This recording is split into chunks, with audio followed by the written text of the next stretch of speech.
In today's video, I'm going to teach you how to find the workspace URL in Slack and share it with others. Whether you're setting up a Slack group for the first time or trying to invite new members, knowing how to locate and share the URL is a helpful skill. So let's get started. First, make sure you're on your Slack homepage. This is your starting point and where you can easily navigate through your various workspaces.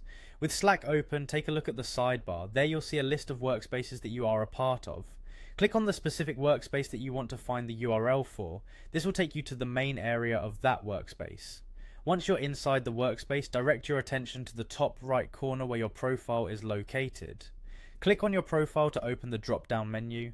This menu contains different options and settings tailored for your account in this particular workspace. Among these details, you'll find the workspace URL. This is a crucial piece of information that you'll need to share. Now go ahead and click on the URL itself. This action should activate the address bar and highlight the link, allowing you to see the complete web address for the Slack workspace. The next step is to copy this URL. An easy way to do this is by right-clicking and selecting copy, or simply using the keyboard shortcut, which is typically Ctrl+C or Command+C depending on your device. After you've copied the URL, it's time to share it with the people you want to invite.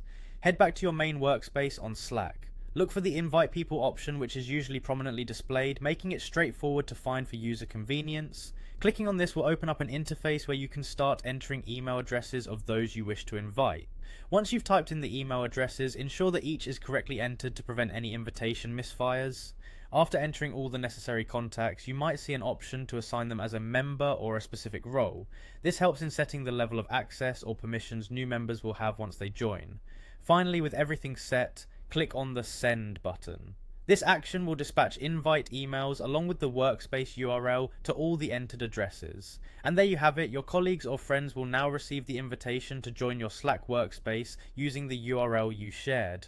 Sharing often facilitates better collaboration and communication among team members. Remember, sharing your workspace information should always be done carefully to ensure it reaches the right people and doesn't compromise your team's security or privacy. Thanks for watching and happy collaborating on Slack.